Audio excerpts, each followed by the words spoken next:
Oh my goodness, folks, what an absolute disaster. Every once in a while in a market, you get this moment in time when something out of nowhere just hits you, right? And just hits the market and it's like, what? This just came out of nowhere. Like, are you kidding me? This is actually happening right now. And when you're in a market that's already crashing right in front of you, you can't have these sorts of moments. And when these moments happen, essentially, they just absolutely devastate the market, and they cause a new level of panic in the market, a new level of fear in the market, a new level of capitulation in the market, essentially. And I remember in the 2020 crash, the moment they stopped those NBA games, the market had a new level of panic and capitulation because the market was already dropping and getting very, very scared about Rona. And so you already had this market that was fearful, scared, people were starting to panic, capitulation. But when the news dropped that NBA games had basically stopped, that was that moment in the market when people absolutely lost their minds, right? And then the wave of selling for that next 2 weeks was just vicious. I mean, absolutely obliteration of the market. And then we started coming back toward the end of March, essentially. But it was ugly, and it was a lot of fear, okay? We just had a very bad moment happen in the market, okay? Snapchat just came out, and they reported some devastating news. And this is going to go way beyond Snapchat stock. This is going to hit the whole entire NASDAQ. It's going to hit some of the biggest companies in the world. And we're going to talk about why this is happening, what's going on here, and how bad this is going to get, essentially. But Snapchat stock is down after hours over 30%. This is already a stock that is down, probably 80+% from its 2021 highs. 80+%. And then the stock's down another 30+% after hours. Just absolutely devastating. So what happened here? Well, basically, Snapchat CEO warns the company's going to miss revenue and earnings estimates and slow hiring. Snap will miss its own targets, not analyst targets, its own targets for revenue and adjusted earnings in the current quarter, CEO Evan Spiegel warned on Monday in a note to employees. The social media company will also slow hiring through the end of the year as it looks to manage expenses. Okay? Now, this is one of just a multitude of companies that are announcing they're slowing hiring, okay? The next step is firing. That's the next step, okay? And also, remember, there's always employee turnover. There could be people retiring. There could be people leaving the workplace.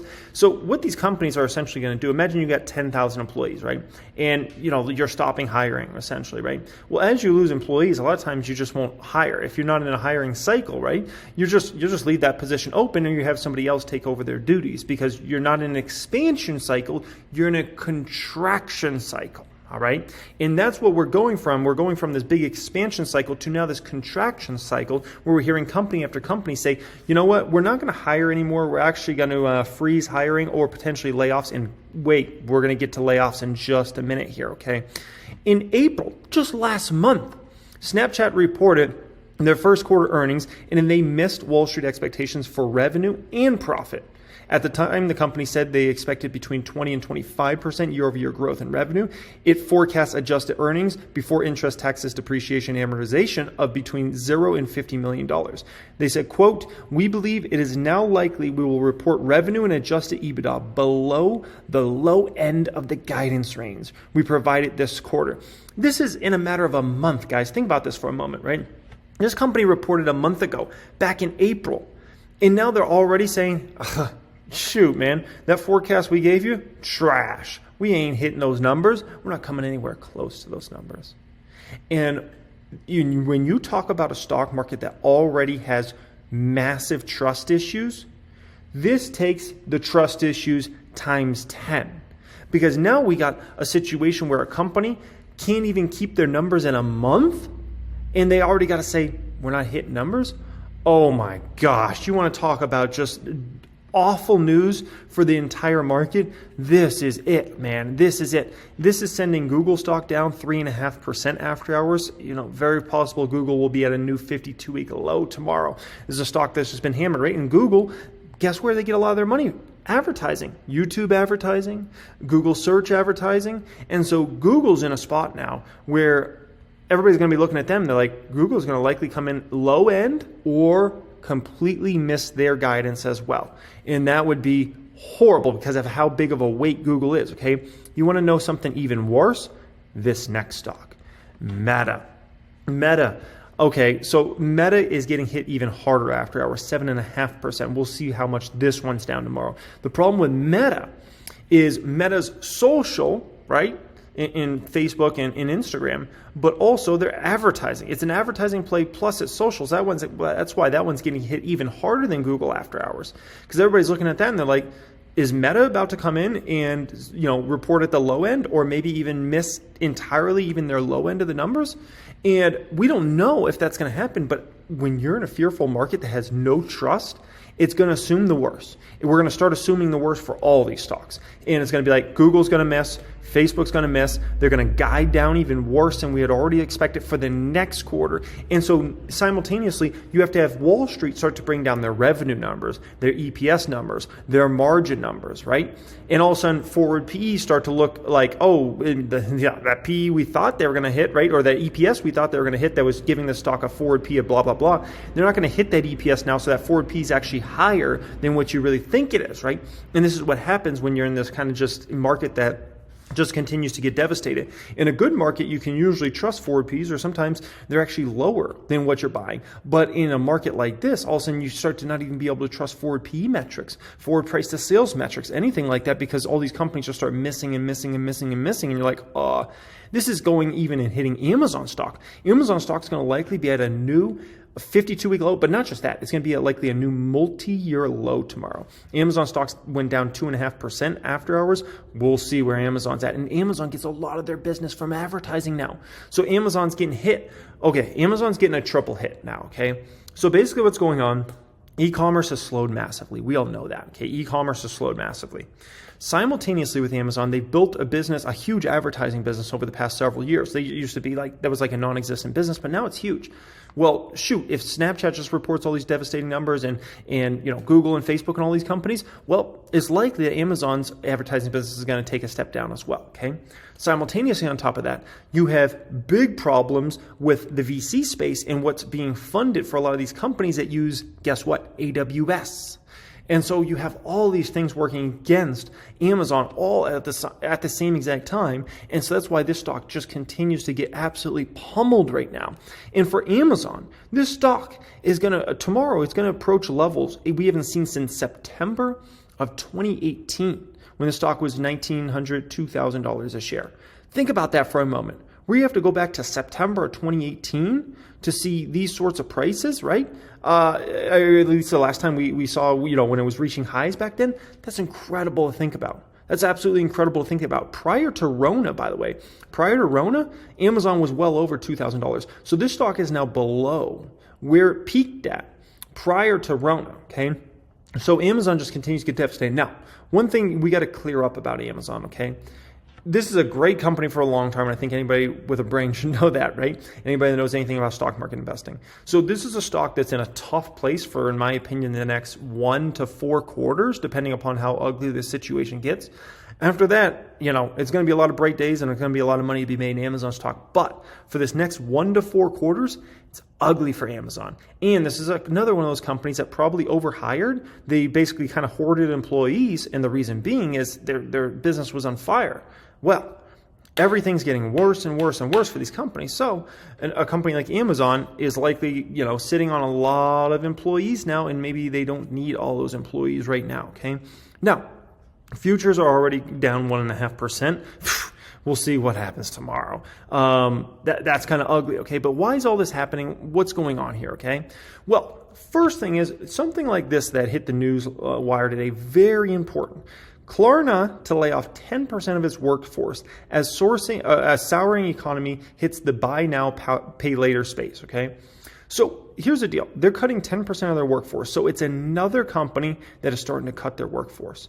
And I think we're still in just the first or second inning of cuts. I think over the next 6 to 12 months, there's going to be a lot of layoffs. There's going to be a lot of jobs lost. I did an entire video a few days ago on the channel all about what I see happening there. But this is just the baby start. And this isn't even the worst part. We'll get to the worst part in just a second here, okay? But essentially, a lot of folks look at it and they're like, there's so many job openings right now. all those job openings are closing, and they're going to close fast. They've already closed, or they're going to close. Think about it. Snapchat, they were a company that was hiring like crazy, and it's like, oh, we got all these job openings. And I'm like, nah. Facebook, we've heard the same exact rumblings, like Facebook's freezing hiring. It's like they had all these job openings, and I was like, nah. Amazon had all these, oh yeah, we want to hire a new 100,000, 250,000 employees. If anything, Amazon's going to likely be firing or laying off people or not giving people hours, so they just kind of like, leave. That's what retailers do. Eventually you just start not getting hours, and then you're like, Target, Walmart, all these places, Home Depot. Wait to see Home Depot. Home Depot, I'm telling you, as soon as construction slows big time and real estate slows, which is already starting, but it's really going to start playing out in 3 months, 6 months from now, Home Depot has been hoarding employees, getting them in there any way possible. That's another one. I'm telling you, the layoffs you'll see is going to be immense. And all those job openings are not going to be job openings anymore. They're what I call fake job openings. It's like they needed those people a year ago, 6 months ago.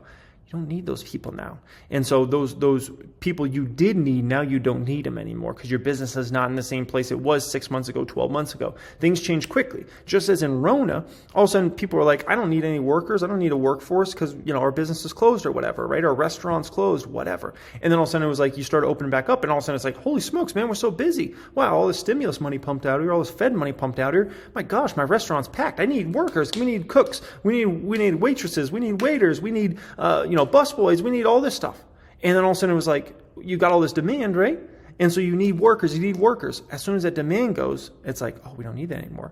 Think about all the people building homes right now.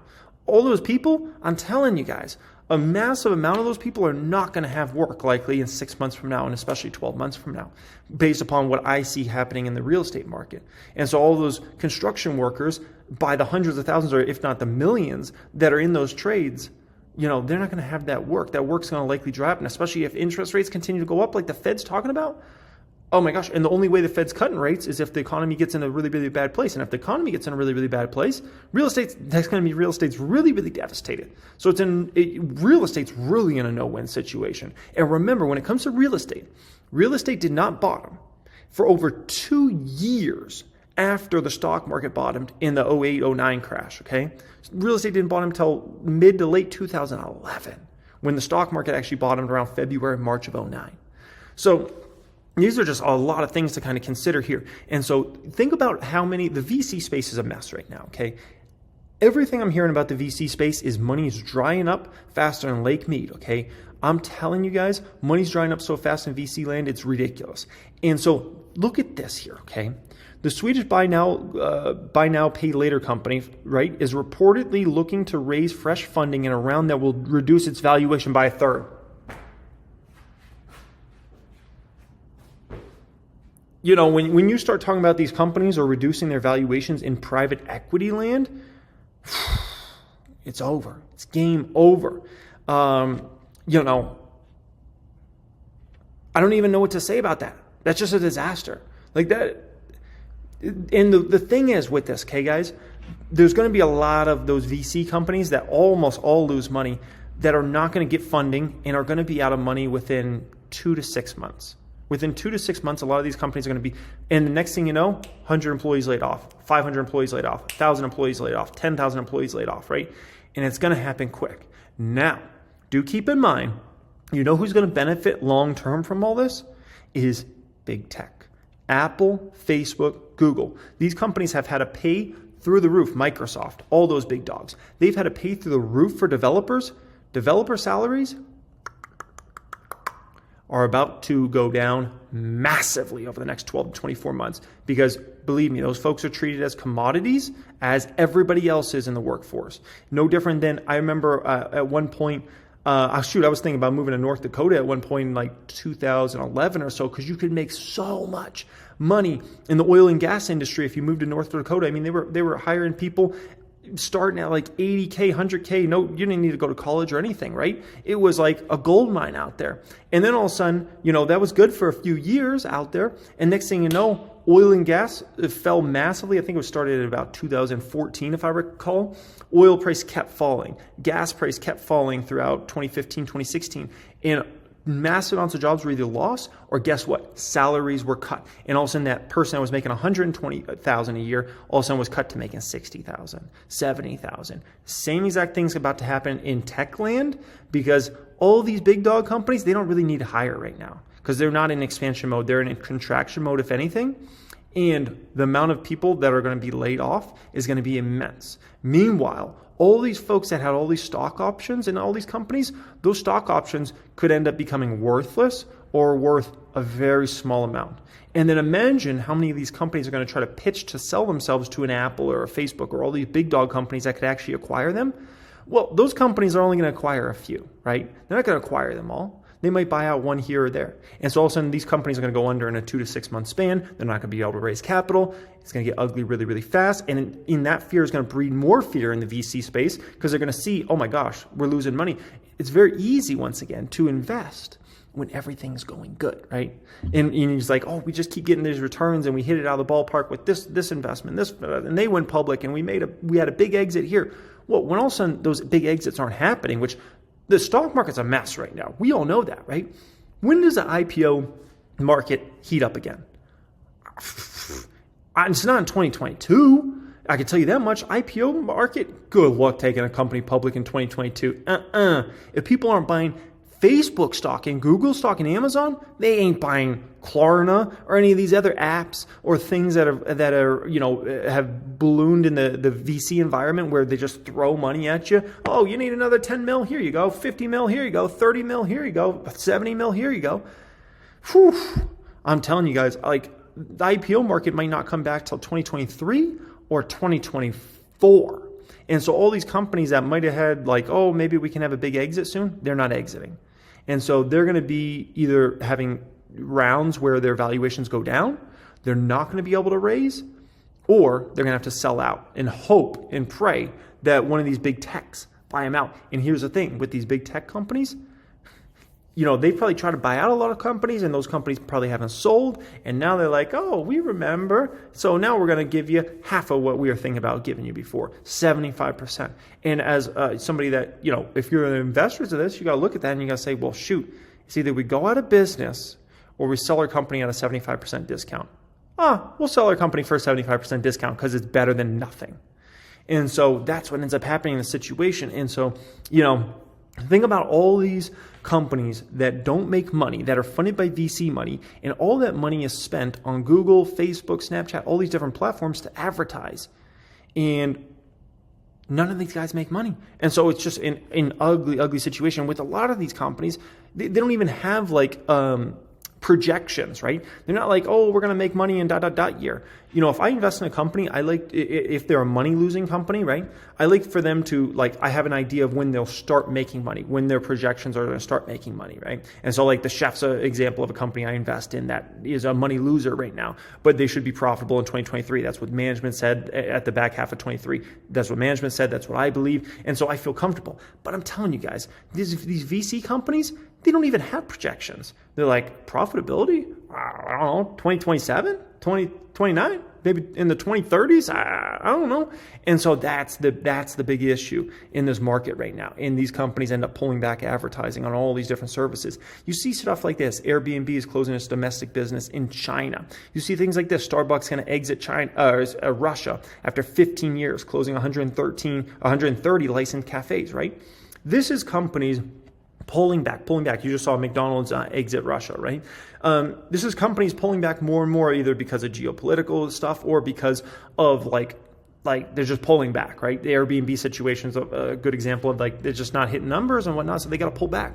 And that ends up affecting these companies in the way they hire and the way they fire. Because I can guarantee you, if you have a business as Starbucks in Russia, there's probably a lot of employees at the headquarters that are dedicated just to that market and trying to figure out marketing and things like that, right? That are help supporting the U.S. And now you're talking about a shrinking business, it makes your numbers look less. And even if it's only 1%, it's still 1%. And that could be the difference between you missing revenue or hitting revenue over the next year, over the next quarter, something like that, right? So now you got to comp that. If you're Airbnb, even if China's only 1% of your business, that's still 1% that's gone, right? And it takes you a year to lap those numbers. So now you got to go through 4 quarters of that 1% not being there, right? And never mind that, it can also lead to these job losses because companies are contracting rather than expanding. And rather than, oh, we're going to go enter China, oh, we're going to go enter Russia as a new market for us, they're like, we're pulling out. And that's a whole different mentality there, right? And then you add on top of this, I mean, you're starting to see stuff like this, right? Bitcoin could fall to $8,000, a more than 70% plunge, said Menard, whatever you want to say, okay? Bitcoin's been 29K, 30K recently, and it's held up relatively decent considering it's Bitcoin and considering it's crypto in this sort of market that's been just nasty, right? But think about all the crypto-related companies that have spent a fortune on advertising. I mean, all those companies, and also stock brokerages that also are in the crypto business, a lot of those companies spend a lot of money advertising on these different apps or services or things like that. And a lot of those companies, like if Bitcoin keeps falling, it scares off more and more people. Like Bitcoin does great in hype cycles, right? When everybody's excited and it's like, oh, Bitcoin's going to 100K, Bitcoin's going to 500K, Bitcoin's going to 1 mil. Like that's when everybody gets real excited.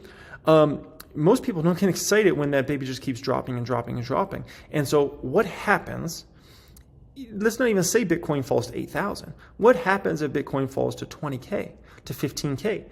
Are these companies going to continue to advertise and spend on marketing the way they're spending on marketing? If people aren't setting up new accounts and aren't, wanting to buy the dip. Like at that stage, it's like, as a crypto company, do you keep spending? Do you fight through that?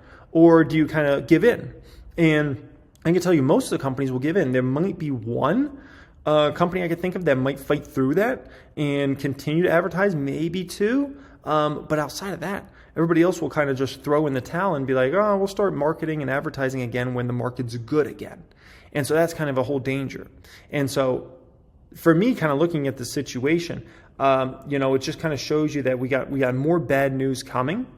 Now, at some point, the market won't care about bad news anymore, and we will move up even as bad news comes out. But we might be a little bit away from that, okay? And that's why this year I expect to just continue to buy, because I look at a year like this and I'm like, I don't know if it's turning around anytime soon in terms of the indexes. At some point, we'll turn the market, but I don't know if it's happening anytime soon because we got so much bad news coming, and some of it's baked in, some of the bad news baked in. But some of the stuff is not. As you see with Snapchat there, that's not baked in. That's why that stock's down 30% after hours and Facebook's down huge and the whole NASDAQ's tanking because that was not baked in. That company would report numbers, miss all their numbers. A month later, they'd come out and say, you know what? It's even worse than we expected. That was not expected. So as far as me, I'm saying focus on long-term, buying companies I love for the long term and just doing that thing. But, we can't deny that there's a lot of bad news and there's going to be more bad news coming. Okay. I'm going to try to keep you guys up to date with everything that's going on. I hope you enjoyed me sharing all this with you guys. Thanks for spending some time with me. Much love as always, and have a great day. Peace.